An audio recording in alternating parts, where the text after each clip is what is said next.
찬양이 너무 은혜스러운 찬양입니다. 모든 찬양이 다 은혜스럽지만 특히 예수 그리스도의 어린 양 예수가 등장되는 그런 찬양은 참 마음이 뜨거운 것 같습니다. 사실 오늘 말씀을 나누려고 시작 부분을 조금 간증 하나를 준비했었는데 어제 장로님을 비롯한 우리 성도님들과 함께 주기철 목사님의 순교를 그린 그 영화 일사각오를 보고 난 후에 어젯밤에 제가 이 서론 부분을 좀 바꿨습니다. 바꿨는데 바꾸다 보니까 저 같지 않게 지금 영화 얘기를 많이 하게 됐습니다. 제가 이 일사각오라는 영화는 제가 청년 시절에 신학교 가기 전에 한번 봤던 영화였습니다. 그때하고는 좀 그 구성이 조금 다르게 돼 있습니다. 그때는 그 포커스가 주로 굉장히 막 힘들고 그 핍박받는 그 고난받는 그 장면을 주로 굉장히 많이 부각시켰었는데 어제는 조금 다른 각도에서 비춰지는 것들이 좀 많았습니다. 물론 제가 그때 당시 때와 지금에 보는 그 시각이 약간 다르기 때문에 그렇게 좀 다른 각도로 볼 수가 있겠지만 영화 자체 그 구성이 아마 그렇게 좀 흘러가는 것 같습니다. 저는 지금 어제 영화를 보면서 이 영화를 함께 보았으면 좋았을 텐데 하면서 그런 생각을 하면서 오시지 못한 분 우리 성도님들이 막 내리에 쫙 스크린 됐습니다. 그래서 스치면서 이분도 보았으면 좋았었는데 이분도 보았으면 좋았을 텐데 이렇게 막 생각이 들었습니다. 사실 목회자는 뭐 좋은 것 딱 있고 정말 신앙으로 좀 도움이 된다고 딱 생각하면은 성도들 생각이 축축 납니다. 이 성도님이 이랬을 때는 이 성도님 좀 여기에 좀 신앙생활에 도움이 되겠다 이렇게 생각이 많이 들어집니다. 어제도 영화를 보면서 막 스쳐가는 얼굴들이 굉장히 많았습니다. 누가 스쳐갔는지 잘 모르시죠? 그건 비밀입니다. 제가 다 하나님이 아닌데 제가 어떻게 다 한순간에 다 이렇게 무한대로 다 스쳐 지나갈 수 있겠어요? 저도 또 영화를 봐야 되는데. 근데 상당히 많은 분들이 쫙 스쳤습니다. 이분도 좀 함께 봤으면 좋았을 텐데 이런 생각을 많이 했습니다. 사실 우리는 영화를 많이 볼 수 있잖아요. 저는 이제 영화를 좀 잘 보지 않습니다. 어제 영화는 영화관에 가면 저는 항상 코를 골고 잡니다. 그런데 어제 영화는 한 번도 좋은 적이 없습니다. 한 번도 좋은 적 없이 정말 마음속 깊이 새기면서 보았던 영화였습니다. 근데 우리는 이런 많은 영화를 보면서 이런 작은 영화 하나를 보면서도 신앙에 좀 도움이 될 수 있겠다. 또한 아니면 참 즐겁다. 이렇게 나의 즐거움을 위해서 아니면 신앙의 도움을 위해서 이런 각도에서 우리가 좀 볼 필요가 있습니다. 물론 모든 영화 속에서 우리가 신앙이라는 것을 끄집어낼 수는 있습니다. 끄집어내서 거기서 우리 신앙과 접목을 시킬 수가 있어요. 그런데 그 영화 자체가 정말 우리를 신앙 안으로 깊게 끌어당기는 그런 영화라면 사실 다른 것보다도 이 하나라도 신앙을 세우는 영화라면 꼭 보면은 좋을 것 같다 이런 생각을 했습니다. 혹시 보지 못하신 분들은 한번 보시면 참 도움이 많이 될 것입니다. 제가 어제 영화를 보면서 가장 감동을 받았던 장면은 이거였습니다.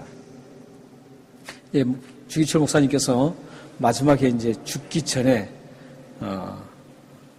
돌아가시기 전에 가족들을 다 부릅니다. 부르고 거기에 교도소 안에 다 모아서 아주 친절하게 베풉니다. 베푸면서 택시를 불러줄 테니까 주기철 목사님을 데리고 가라. 그런데 단 조건이 하나 있다. 이렇게 합니다. 그 조건이 무슨 조건이냐면 택시를 딱 타고 가면서 그냥 타고 가면서 만약에 가다가 신사가 딱 보이면 신사 이렇게 있죠. 그거 보이면은 거기서 내려서 뭐 절하고 그런 게 아니라 가면서 살짝 인사만 살짝 하고 이렇게 감옥에서 풀어줘서 감사드는 그 마음만 가지면 된다라는 거죠. 그러면 주기철 목사님을 풀어주겠다라는 거예요.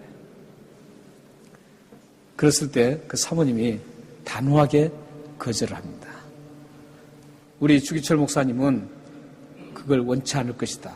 나도 원치 않는다. 그 가족들이 그걸 단호하게 반대합니다. 그리고 나서 주기철 목사님이 모진 확대와 매맞고 하다가 이제 그때 감옥에서 숨을 거둡니다. 순교를 당합니다. 저는 그 모습을 보면서 참 눈물을 많이 흘렸습니다. 사실 아무도 모를 수 있잖아요. 얼마든지 속일 수 있어요. 그냥 뭐 가서 그냥 택시 타고 가다가 딱 내려서 가서 신사에 가서 절하는 것도 아니고 그 교묘하게 가다가 신사가 보이면 살짝 그 인사 고기만 한번 싹싹 숙이라는 거예요. 그리고 마음속으로 감사만 하면 된다는 거죠. 신사에게.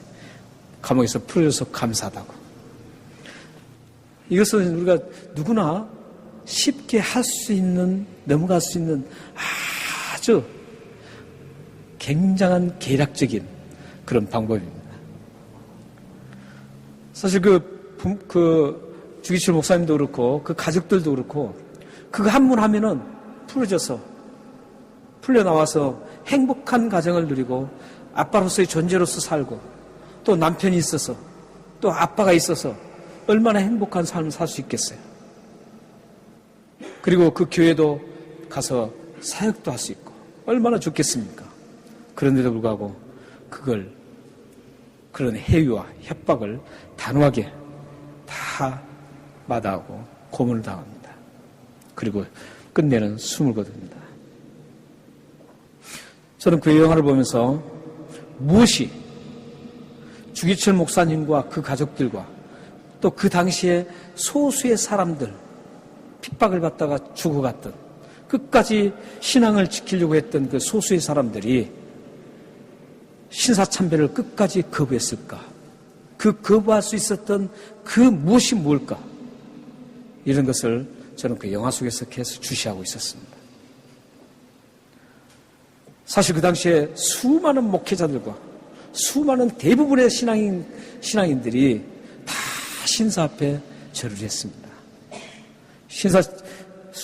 심지어는 모든 총회가 감리교가 맨 처음 그걸 결정을 했고 그 다음 성결교, 구세군 모든 총회들이 다 신사참배를 해도 괜찮다라는 총회 결정을 내리고 마지막에 장로교회가 마지막까지 버티다가 끝내는 버티지 못하고 결정을 내려버립니다.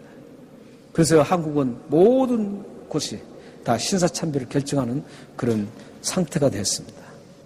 그래서 그들이 모두가 신사참배를 하고 그 절을 하고 했었습니다. 그런데 그 중에 소수의 사람들만이 끝까지 버티다가 죽음을 당했습니다. 자, 이거 왜 무엇이 그렇게 이 두 부류의 사람들을 무엇이 그렇게 다르게 했을까? 그걸 저는 유심히 그 영화 속에서 관찰하면서 본 결과 하나님 말씀이었다는 것. 주기철 목사님은 그렇게 회유와 협박을 당하고 심한 엄청난 고문을 당하면서도 항상 하던 얘기가 있습니다. 무슨 얘기였냐면 하나님 말씀을 계속 읽었습니다. 그리고 그 말씀을 그 사람들에게 계속적으로 얘기하는 겁니다. 주기철 목사님을 보니까 하나님 말씀을 계속 되새김질하고 있었어요. 되새김질하고 있으면서 하나님만은 섬겨야 된다. 이런 굳건한 믿음을 가지고 반론을 했습니다. 뿐만 아니라 로마서 8장 37절에서 39절 말씀 우리 한번 읽어보죠. 시작. 그러나 이 모든 일에 우리를 사랑하시는 이로 말미암아 우리가 넉넉히 이기느니라. 내가 확신하노니 사망이나 생명이나 천사들이나 권세자들이나 현재일이나 장래일이나 능력이나 높임이나 기쁨이나 다른 어떤 피조물이라도 우리를 주 예수 그리스도의 사랑 안에 있는 하나님의 사랑에서 끊을 수 없으리라. 이 말씀을 계속 읽고 있는 거예요. 묵상하면서. 그러면서 끝까지 견디고 이길 수 있었습니다. 그러니까 주기철 목사님이 이길 수 있었던 건 하나님 말씀이었습니다. 요한계시록을 우리가 보면서 오늘 말씀과 아주 어제 그 영화는 아주 잘 매치가 됐기 때문에 제가 이걸 서론적으로 여러분들과 길게 말씀을 드렸습니다. 사실 저 설교 역사상 이렇게 영화 하나 가지고 이렇게 길게 한 적은 없습니다. 저는 하나님 말씀만을 가지고 될 수 있으면 나누려고 하지 이런 애와 영화 가지고는 별로 나눈 적이 별로 없습니다. 근데 이 영화와 오늘 말씀과 아주 매치가 깊습니다. 오늘 말씀 보면 두루마리가 나오죠. 두루마리가 나오는데 이 두루마리가 뭐냐면 하나님 말씀입니다. 사실 요한계시록은 7장과 요한계시록 22장까지 있잖아요.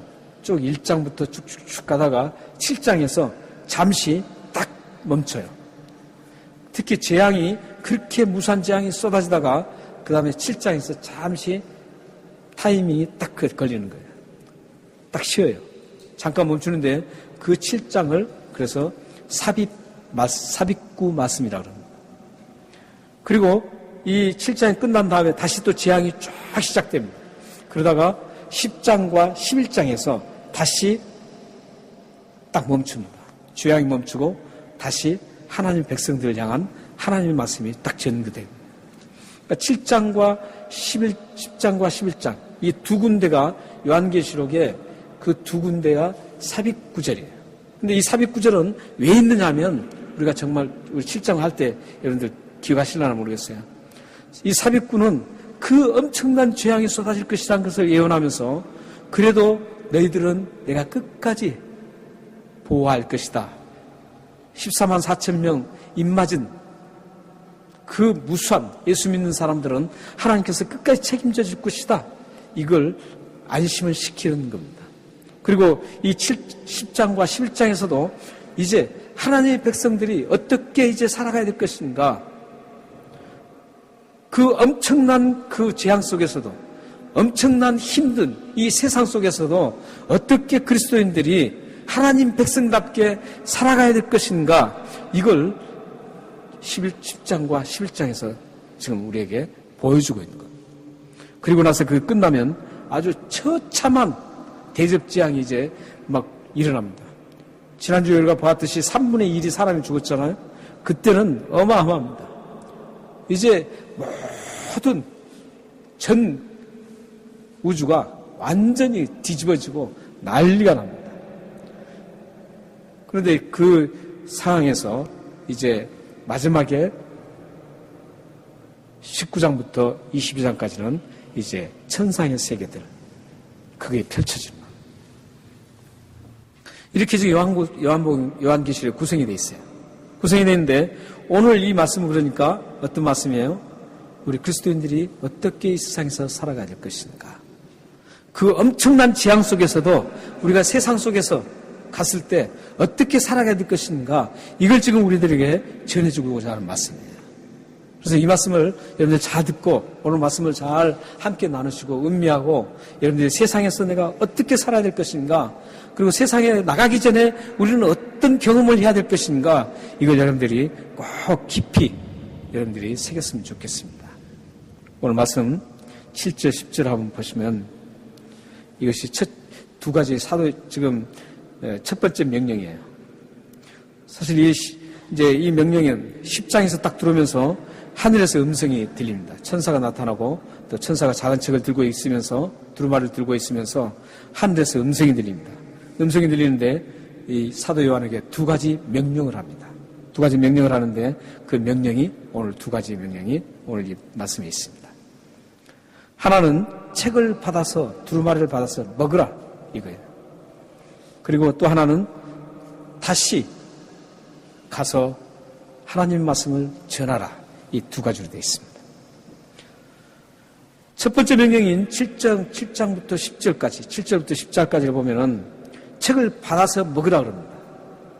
그래서 이 사도 요한이 책을 받아서 먹었어요. 먹었을 때 어떻게 됐어요? 먹는데 엄청나게 단 거예요. 이 책이 먹는 순간 막 엄청 달아. 비교할 수 없을 만큼 단 거예요. 달았어요. 그런데 이 뱃속에 들어가니까 쓰러지는 거예요.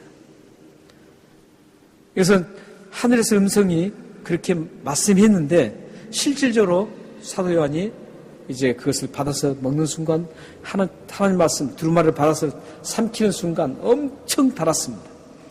달고 그리고 나서 배로 내려가는 순간 처절한 쓴맛이 일어나는 겁니다. 에스겔서 이 말씀은 사실 에스겔서 2장 8절에서 3장 3절 말씀에 그대로 지금 그 말씀을 지금 다시 재생시켜 놓은 겁니다. 거기에 보면은 그 말씀 에스겔서의 말씀에 보면은 에스겔이 두루마리를 먹습니다. 거기도 두루마리를 먹고 그 입에서 꿀처럼 단 것을 느꼈다라고 이렇게 말씀합니다. 뿐만 아니라 에레미야 15장 16절에 보면 에레미야도 역시 만군의 하나님 여호와여 나는 주의 이름으로 일컬음을 받는 자라 내가 주의 말씀을 얻었사오니 주의 말씀은 내게 기쁨과 내 마음의 즐거움이라. 주의 말씀이 내 마음의 기쁨과 즐거움으로 아주 달게 느껴졌습니다. 시편 기자도 시편 119편 103절 말씀에 3절 말씀에 주의 말씀의 맛이 내게 어찌 그리 단지요 내 입에 꿀보다 더하나이다 이렇게 말씀합니다. 그러니까 지금 이 말씀은 다 똑같은 거예요. 이 말씀은 지금 시편 기자나 선지자들이나 사도 요한이나 이 지금 두루마리를 먹는 순간 어떻게 됐어요?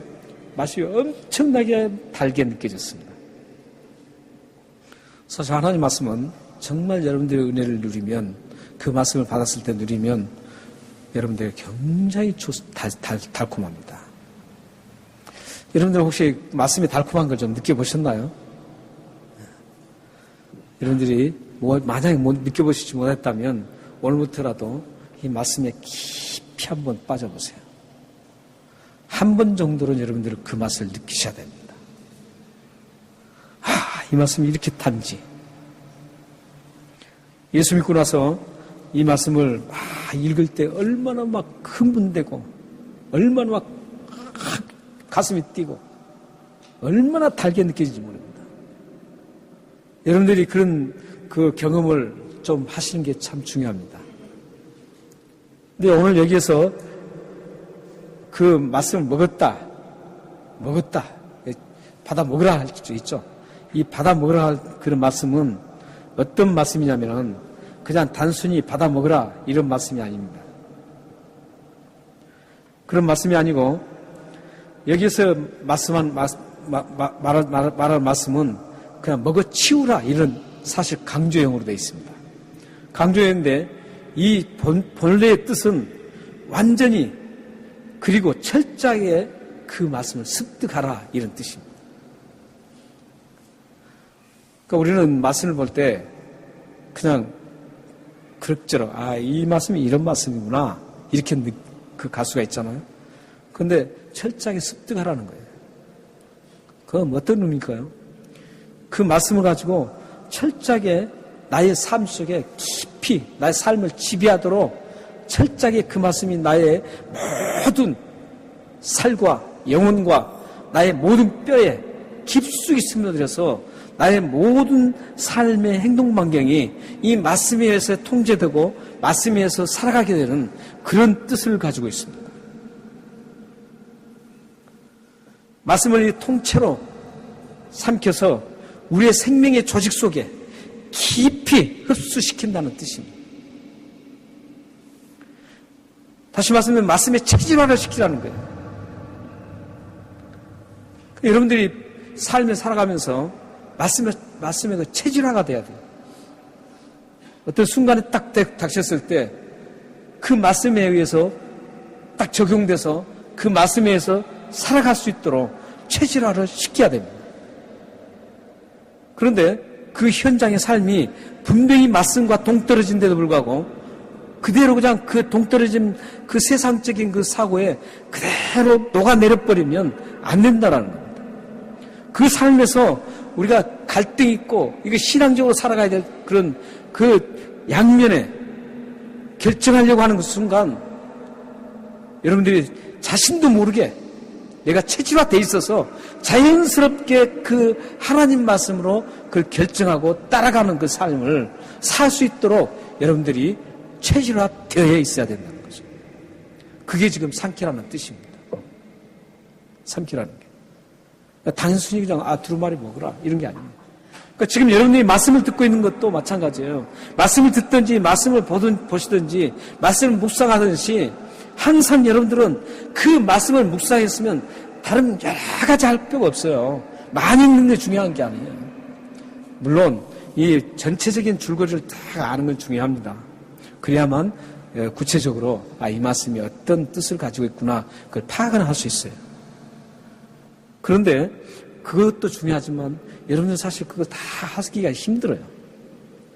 그렇게 한다면 좋죠. 그렇게까지 하면 더 좋습니다. 그러나 그 말씀 하나를 읽더라도 그 하나를 붙잡고 이 말씀을 내가 내 삶 속에 녹아지게 해야 되겠다. 이런 게 중요하다는 것이죠. 예를 들어서 여러분들이 자꾸 거짓말을 자주 하잖아요. 그러면은 성경에 얼마나 많이 나옵니까? 거짓말 하지 말라는 말이 얼마나 많이 나와요. 심지어는 거짓말은 사단의 압이라는 거예요. 그렇게까지 거짓말을 아주 치명적으로 얘기하고 있어요. 그런데도 불구하고 항상 거짓말을 체질화돼서 한다는 것은 그게 되겠어요? 우리가 예수를 믿는 사람이라면, 이 하나님 말씀을 우리가 소유하고 하나님 말씀을 따르겠다고 했던 우리라면 거기서 어떻게 살아야 되겠습니까? 내가 지금 거짓말을 자꾸 하면 이거 체질화되는 것을 바꿔야 되잖아요? 진실된 말하는 사람으로 바꿔줘야 돼요. 그리고 내가 자꾸 사람을 잘 미워해요. 잘 미워하는 그런 잘못된 체질을 가지고 있다면 여러분들이 그걸 바꿔야 됩니다. 사랑의 사람으로 바꿔줘야 돼요. 체질화돼야 돼요. 조금만 나게 한다고 해서 그걸 막 미워하고 이런 그 자꾸 반복되는 그런 체질화가 아니라 그렇게 했을지라도 이제 옛날에는 그랬을지라도 내가 이제 그 사람을 어떻게 나를 해도 그 사람을 사랑할 수 있는 그런 체질화로 바꾸어야 돼요. 이게 하나님 말씀을 먹는다는 의미예요. 하나님 말씀을 사랑하라는 말이 얼마나 많이 나와요. 성경은 사랑이잖아요. 사랑이에요. 미움이 아니에요. 우리는 우리 삶 속에 이런 소소한 그런 많은 것들이 있어요. 그런데 그것들을 우리가 체질화를 어떻게 시켜야 되냐고요. 그랬을 때 거짓말을 하지 말라 그랬을 때 거짓말을 자주 하면 거짓말 하지 말라는 것을 쭉 한번 성경 속에서 찾아야 돼요. 찾아서 그 말씀을 가지고 정말 내 삶에 그 집어삼켜야 돼요. 그 말씀. 집어삼켜서 내 삶, 내 체질에, 내 생명 속에, 내 영혼 속에 그것을 꽉 채워서 하지 않는 걸로 체질화시켜야 된다. 이게 말씀을 먹는다는 뜻입니다.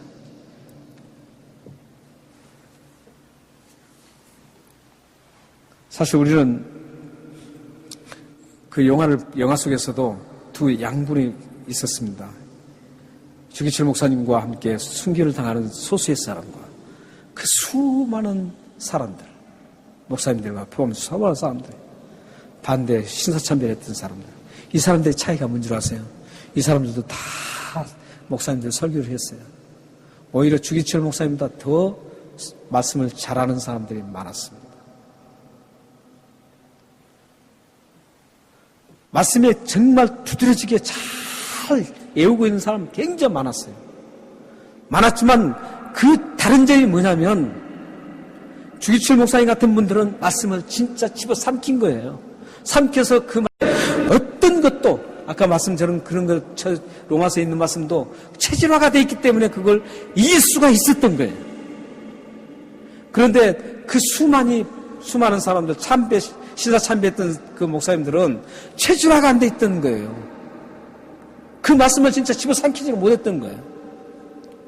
삼키지를 못하고 그냥 그래 우리가 겪은 것처럼 계속 그래 왔던 거예요. 그 말씀이 그들을 삶을 지배하도록 체질화시키지를 못했다는 거예요. 집어삼켜 먹지를 않았다는 거예요. 그게 다른 점이었습니다.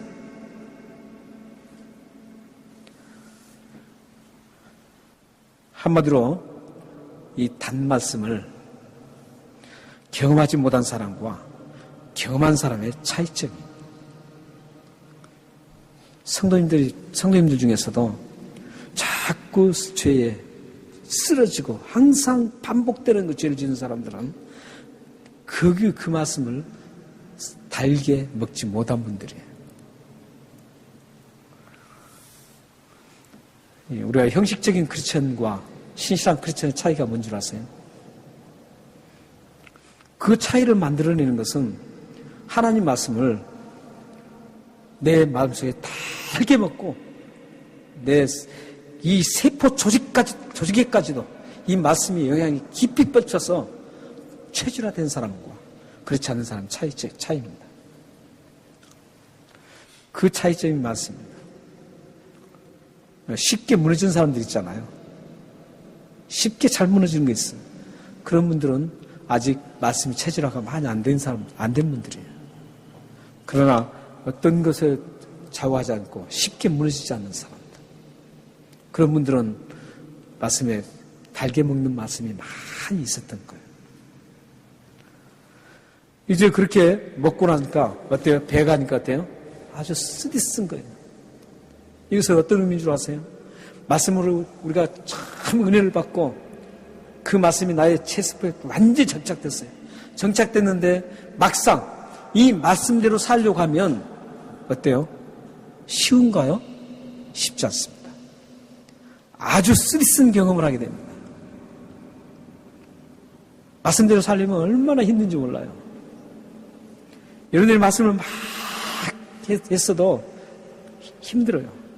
그런데 분명한 것은 이 단맛으로 먹었던 그 집어삼켰던 사람들은 그 쓴 것이 분명하게 경험된다라는 거예요. 근데 그 쓴 맛이 하나님의 은혜를 받는 아주 좋은 도구라는 거예요. 그리 쓰디쓴 그 고난과 힘듦과 아픔과 이런 모든 것들을 통해서 하나님의 은혜가 깊숙하게 우리에게 다가온다는 거죠. 그런데 이 은혜를 느끼고 누릴 수 있는 사람은 어떤 사람이에요? 먼저 말씀을 집어삼킨 사람들이 가능하다는 것. 삼켰을 때 쓴맛을 느꼈던 것처럼 이걸 삼키지 않으면 쓴맛이 느낄 수가 없습니다. 그러니까 하나님의 사람은 필연적으로 따라오는 게 고난과 고통입니다. 힘들어요. 사실 저는 어제 영화를 보면서 참 하나님 앞에 지금 이렇게 좋은 세상을 살고 있다 이렇게 생각했어요. 그러면서도 또 한 군데는 어떤 생각을 하는 줄 아세요?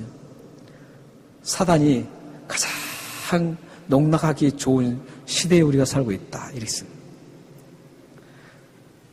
어쩌면 그렇게 막 핍박하면 더 강해질 수가 있는데 물론 많은 사람들이 다 넘어갔죠.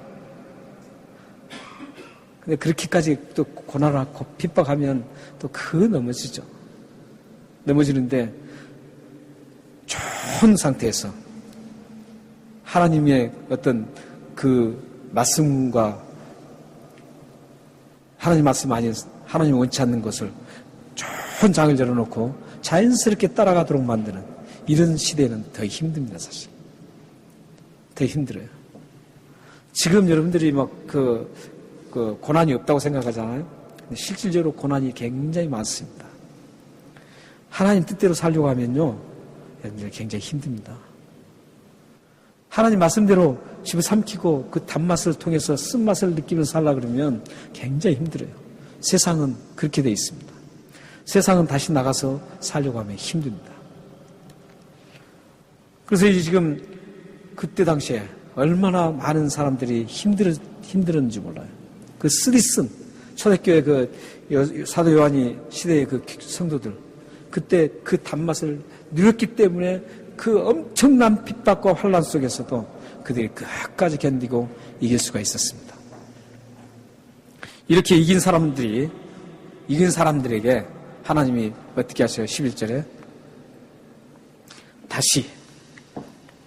다시란 말이 참 중요합니다. 11절 한번 읽겠습니다. 시작. 그가 내게 말하기를 내가 많은 백성과 나라와 방언과 임금에게 다시 예언하여 하더라. 그래서 뭐냐면 다시 말씀을 들고 나가라는 뜻입니다. 그런데 어떤 사람들이에요? 많은 백성과 나라와 방언과 임금에게. 왜 임금을 여기다 속였을까요? 지 고아를 막론하고 모든 민족에게 나가라는 거죠. 세상의 그 힘든 쓰라린 현장으로 우리가 나가서 이 말씀을 다시 전하라는 거예요. 사도 요한에게 그렇게 전하는 거예요. 사도 요한 당시에 그 성도들에게 그렇게 다시 나가서 전하라는 거예요. 이 소식을 들었던 사도 요한과 그때 당시에 사도 요한의 그 성도들은 어떤 감정이 들었을까요? 마음이 들었을까요? 그 힘들게 굉장히 핍박 속에 있어요. 핍박 속에서 지금 죽을 지경이에요. 죽을 지경인데 그때 너희들 말이야 이제 다 했으니까 너희들 고생할 만큼 다 했으니까 이제 그만 멈추고 좀 편히 쉬어라 이렇게 말씀을 했으면 좋을 텐데 지금 그렇게 말씀하지 않아요. 성도들에게 지금 어떻게 말씀하나요? 다시 그 깊숙한 처절한 죽음의 현장으로 다시 나가서 하나님 말씀을 전하라는 거예요. 얼마나 그분들이 얼마나 실망이 됐겠어요. 일반적으로 생각하면. 그러나 그들은 실망하지 않았습니다. 단맛을 알았기 때문에.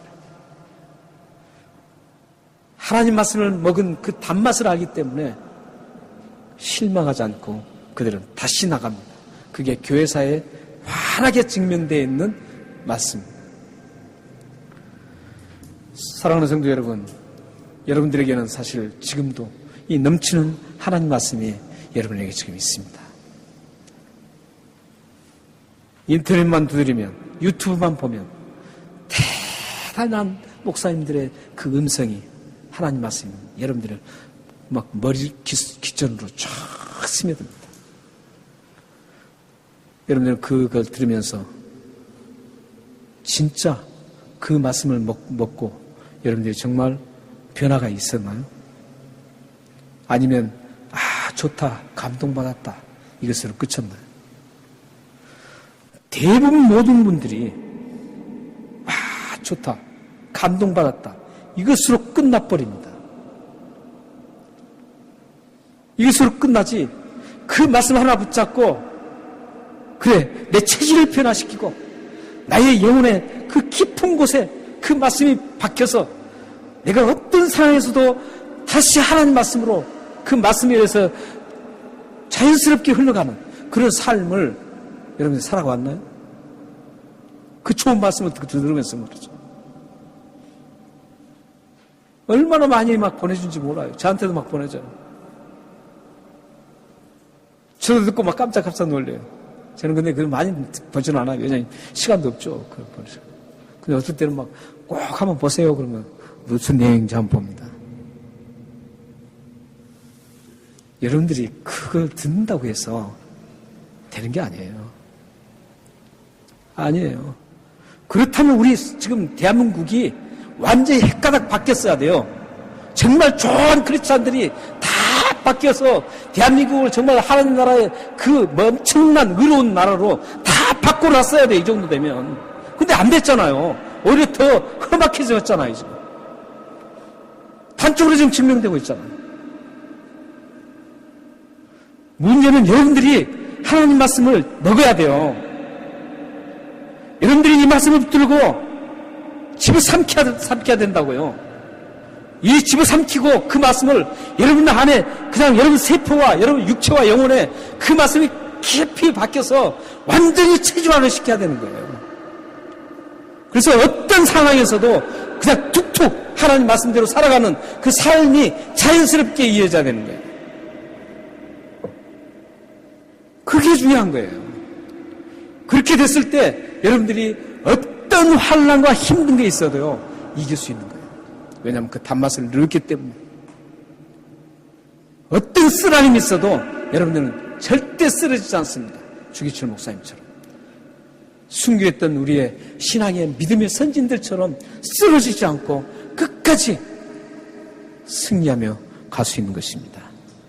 사랑하는 여러분, 오늘부터 여러분들 작정하십시오. 말씀을 귀로만 듣지 마십시오. 집어 삼켜야 됩니다. 삼키고 그 말씀을 여러분들이 내가 무엇이 문제인가? 영적 생활에 그 짐들이 뭔가? 나의 습성에 무엇이 문제인가? 이걸 정확하게 진단하고 그 말씀을 집어 삼켜야 돼요. 그래서 여러분 삶 속에 미움이 있다면 그 미워하는 것을 완전히 여러분들이 변화시켜야 돼요. 체질화시켜서 사랑의 사람으로 체질화시키고, 거짓말했다면 거짓말을 하지 않는, 진실을 얘기하는 그런 사람으로 체질화시켜야 돼요. 물론 우리가 100% 할 수는 없습니다. 절대 할 수 없어요. 그러나 우리는 할 수 없다는 그 미명 아래 우리는 그거 가지고 하나님의 구실을 잡아서 거짓말하고 미워하는 사람이 되어서는 안 됩니다. 사랑하는 성도 여러분, 여러분들이 정말 말씀에 매 순간마다 여러분들의 말씀이 집어 삼키는 그런 삶으로 살아서 하나님의 기쁨이 되는 삶과 가정과 여러분들의 모든 삶의 현장이 되시기를 주님으로 축원합니다. 기도하겠습니다.